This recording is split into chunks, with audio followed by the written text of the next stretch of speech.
Hello everyone, welcome back. It's been a while. I apologize. We're gonna get into all of that. I hope that you're all well. I hope that y'all are having a good time, and yeah, today we're gonna be doing my wrap up for February.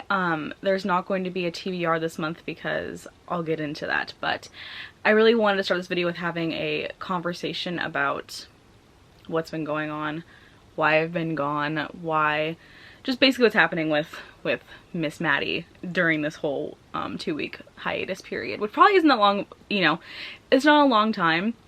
You guys probably didn't even notice that I was gone in the first place, but I just, from uploading 1 to 2 videos a week and then being gone for 2 weeks, I kind of felt like I had to make or have a talk about it, because I feel like you guys are all my pals in a certain way too, so I want to have a talk about this. I have been in kind of a depressive episode for the past 2 weeks. It's been kind of hard to do anything besides meaningless tasks that don't require a lot of brain power. So what I've been doing is Harvest Moon One World came out, so I've been playing Harvest Moon. So I've been playing Harvest Moon excessively for the past 2 weeks, because it provided me an escape that also didn't require a lot of brain power like reading does. Which I feel like people don't really talk about that much. I feel like people just kind of think like, oh, reading, I mean, it's easy, you know, it's easy for me to do it when I'm feeling perfectly okay with like my brain and stuff. But when you're feeling slumpy or depressed or whatever, it's really hard to pick up a book because it's time consuming. It really is, and it really takes, like, if you're not feeling it, it really is a lot of effort to do so. And I didn't feel like reading, and I didn't feel like making videos for the reason that it's hard to talk about books when you don't even feel like picking up a book. So obviously I had other video ideas that I wanted to get done that didn't involve me reading or anything, but I didn't want to talk about books with not wanting to pick up a book at the same time. So yeah, I think that the reason why this is all happening is because of the fact that in the US in March of last year was when we went into lockdown. It's March now, obviously. So we're getting up on a year of not having a normal life right now, of not being in a good space. Which obviously I think that the pandemic did bless me in a lot of ways. I don't think that I would have ever started a booktube. There's a train going by. Me having a serious conversation, the train going behind me. I don't think you can hear it. What was I talking about? Yeah, so the pandemic did bless me in a lot of ways, and I don't mean that in an insensitive way, because obviously I've been struggling too. I am an essential worker. I have been here at work almost every single day since the pandemic started, and I am constantly in fear of getting COVID because my mom is immunocompromised. So it has not been fun in a lot of ways because I deal with a lot of people who are just insensitive and just complete dicks. So that's not fun, but I do have a little downtime where I don't have to worry about keeping up the image of wanting to be social, wanting to be a person that does these things. So I don't think that I would have ever started a booktube channel if the pandemic didn't happen, which is kind of like a blessing in disguise. Obviously, we've all been having a really hard time with the pandemic, but I started watching booktube. I started really getting back into reading in 2019, which is when I started watching booktube as well. Booktube kind of started my spark about reading again, and reading almost every single day, because I've always been a reader, but I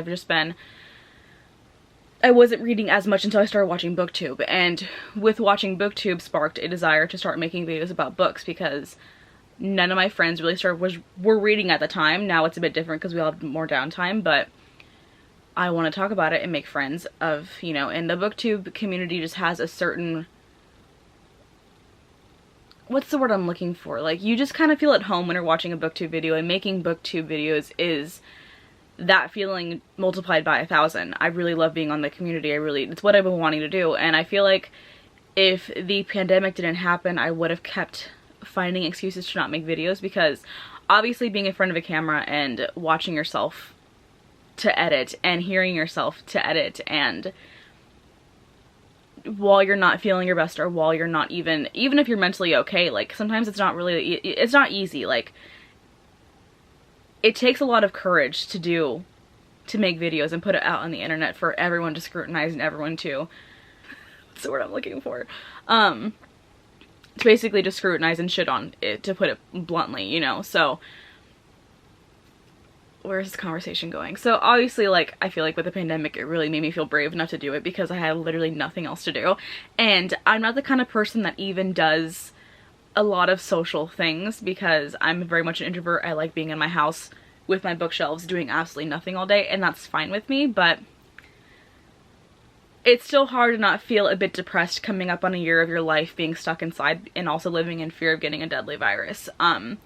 That's not fun. It really was not fun. So it just kind of put me in a funk. Just thinking about how a year of my life wasn't wasted, but it wasn't lived the way that I wanted to live that year of my life. I'm gonna turn 21 this year. It's my, you know, time to drink and everything. I'm not gonna be able to do that. I wasn't able to spend my 20th birthday, you know, which is a very fearful thing for me because of, you know, everything that's happened in my life. Birthdays are not a fun thing for me. You know, holidays are not a fun thing for me. It's not something that I really want to partake in. So it's just been hard.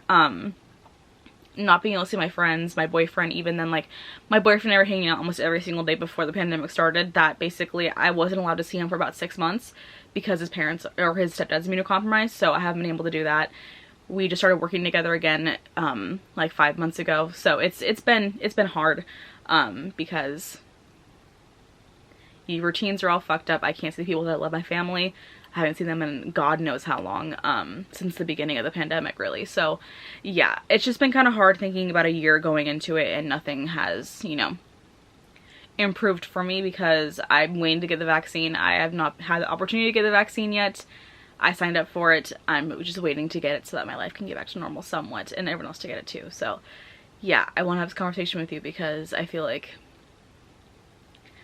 it's just easier to be open, you know, instead of just being like, oh, hi, I'm back, and nothing happened for the past 2 weeks and nothing changed, you know. So I don't want to have the conversation. Just know that we're gonna get through it. I know it's hard to think about when you're already in like this headspace of everything sucks and everything's not gonna get better, but it eventually will get better. It's gonna get easier to deal with also too, because you find ways to deal with it, I guess. So yeah, I'm starting to get back into reading. I only read 4 books last month, which is why I'm not making a TBR this month, because of the fact that I still had 6 books that I had yet to get to on my TBR. So there's not going to be one this month. I'm just going to be doing a wrap up and then moving on from there, and hopefully get back to 1 to 2 videos a week and hopefully get back into reading.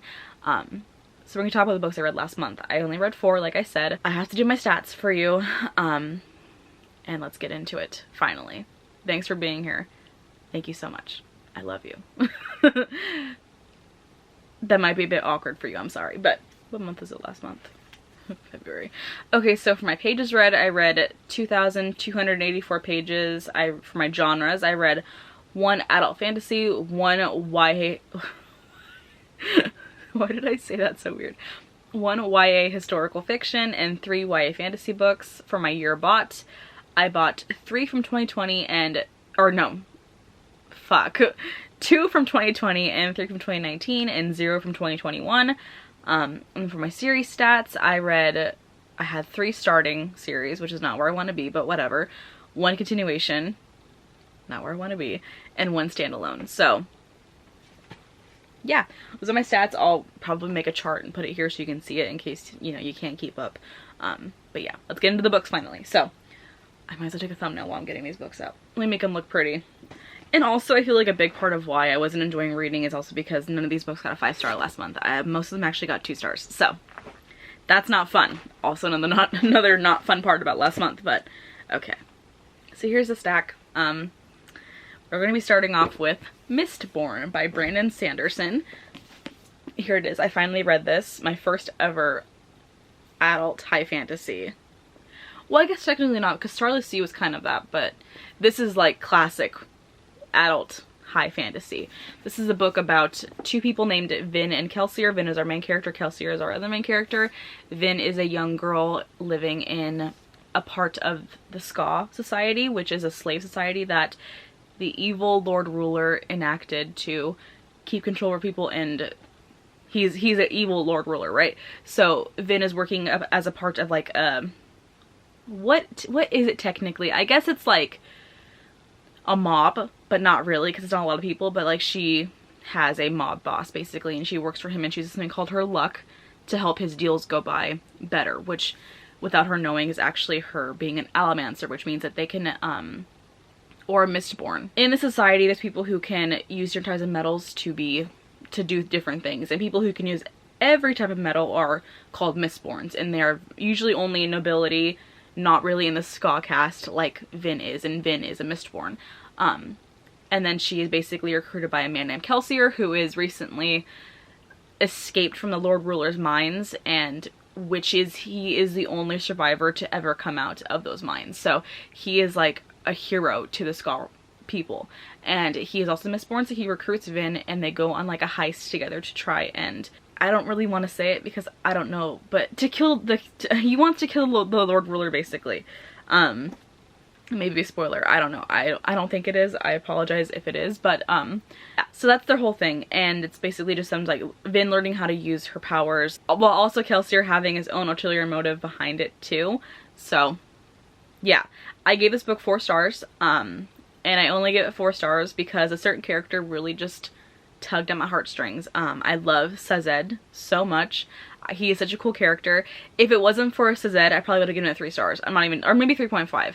I did like it. It just took me so long to get through this book. It's, you know, this book is like, it doesn't look like it because it's a small paperback, but it's like a 700 page or 600 page book.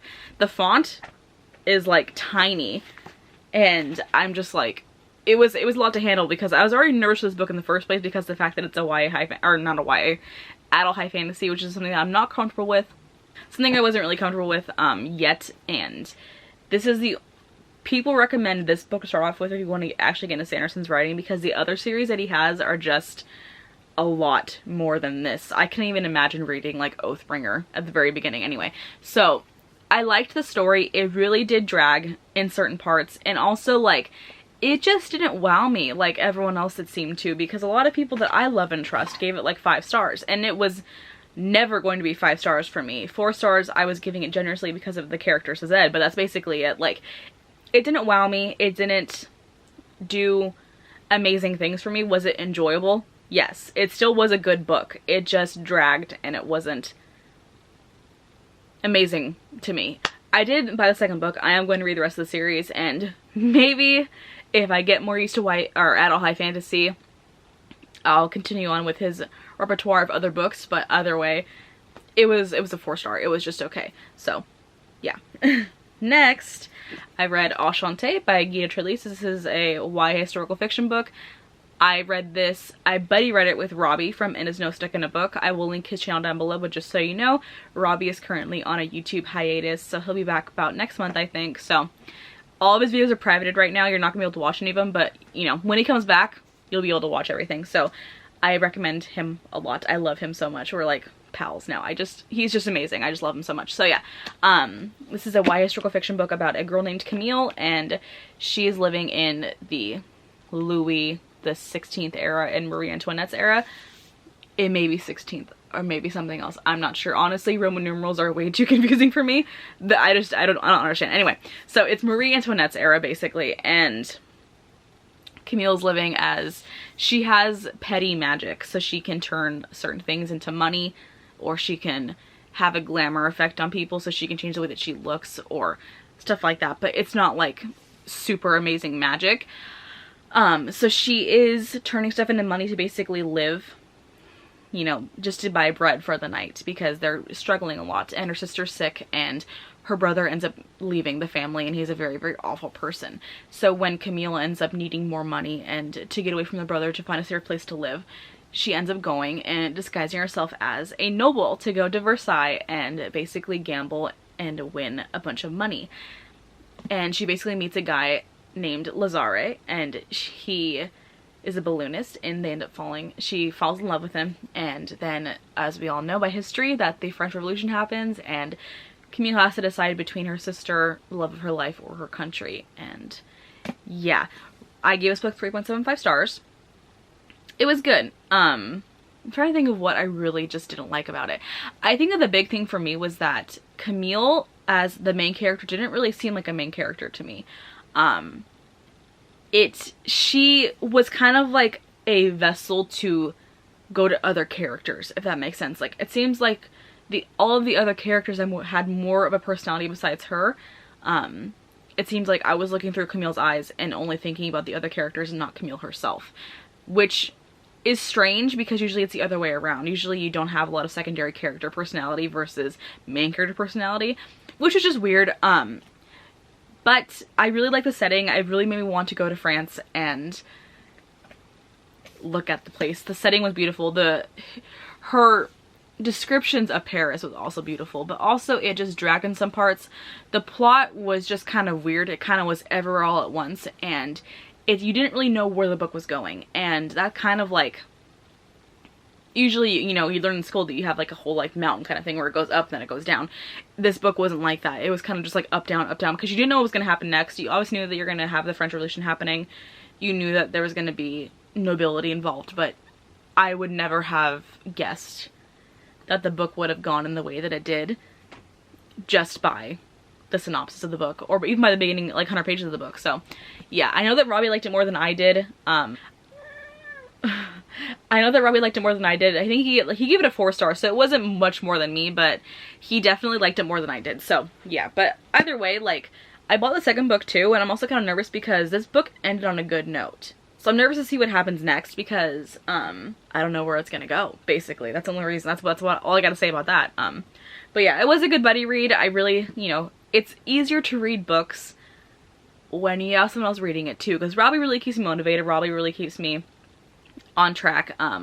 We are buddy reading something this month together too, so that's also fun. Like, we're basically planning almost every single month now to buddy read, so hopefully it'll get me back out of the funk too, so that's awesome. I love Robbie so much. Please subscribe to him. Next, I read The Fire by James Patterson, which is the 3rd book in the Witch and Wizard series. This is a YA fantasy book about 2 siblings named Wisty and Wit, and they are living in a world where someone named, what is his name? His name is the One Who Is the One. There is no way I was gonna be able to remember that. He has taken over the world and wants to basically eradicate everyone.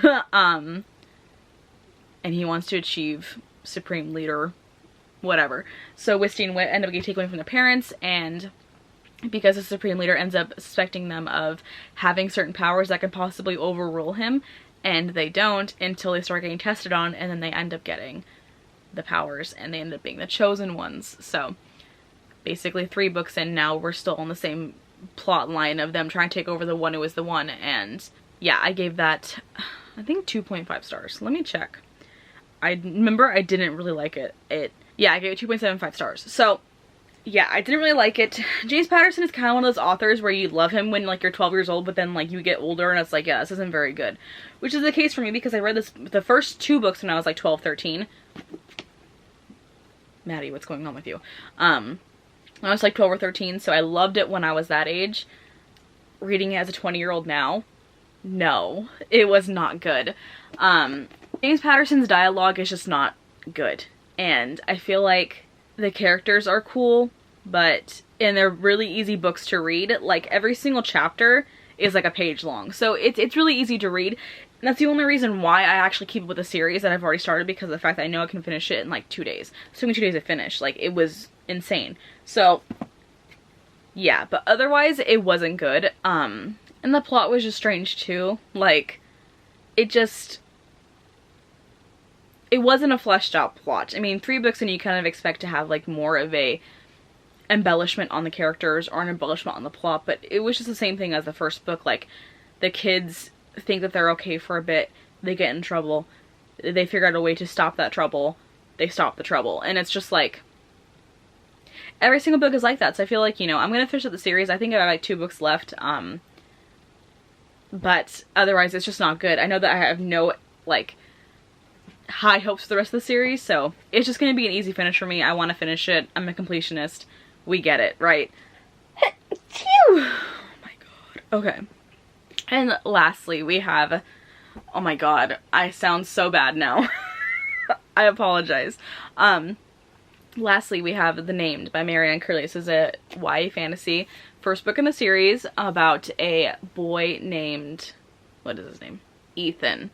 And Ethan is someone called the Named, which is a part of an order who, it's an order called the Named, and they basically can time travel to stop an order called the Order of the Chaos to basically stop altering major historical events to basically gain power in the future and the present. So they have to go back in time to stop like Abigail Adams from dying, and that's like a whole like big part of the book. And his new apprentice named Isabel is also just, you know, put back into the mix of, what am I saying? So Isabel is a new apprentice to Ethan, and Ethan has to teach her how to use her powers, and she's a part of the name now. And then when Ethan was a kid, a man named Marduk ended up murdering his sister, and Marduk is back. So I gave this book 2 stars once again. I read a book by her earlier this year called Old Magic, and I liked it. Was it last year? It was either early this year or late last year, and I loved it. I gave the book like 3.75 stars. It was a lot better than this book. I just found like the dialogue to be super cheesy and like very like young teenager-ish, and honestly the plot wasn't that great. You know, read the synopsis, you're like, oh, they're gonna be going into time travel, they're gonna be going to all these like major historical events.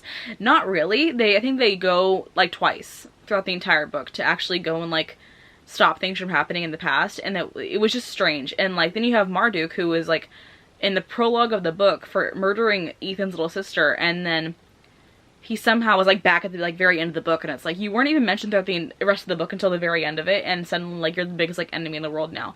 So the enemies are just weird because you have like the Order of the Chaos and you have Marduk, and they're like somewhat come together, but there's no mention of it till the very end of the book. So it was just so strange, and I didn't really like it. I did buy the second book. I'm gonna continue on with the series. It's a trilogy. No, it's not. There's 4 books now. So I'm gonna finish it, but otherwise, like, I have, like, no high hopes. I have nothing, like, expectant of the books for the rest of the series. So it was just more of a disappointment than anything, because you know, people were giving it really high ratings, and I just don't understand why, because I didn't like it that much. And it felt like I was, like, forcing myself to finish the book because it was just bad. So, yeah. Anyway, that's all. It wasn't a very good month, obviously. I didn't like a lot of the books. There was no 5 stars for the month, and that's never fun, you know? So March is already doing better for me. I did like a lot of books I read this month, so next month wrap up is going to be a lot more positive. So thanks for being here today. Thanks for watching. Thanks for listening to me talk about my life and my mental health. And if you want to talk about it below too with me, I'd be happy to respond to you. I'm always here to talk to you guys. So yeah, thanks for being here. Make sure to like and subscribe, and I'll see you in the next one. Goodbye.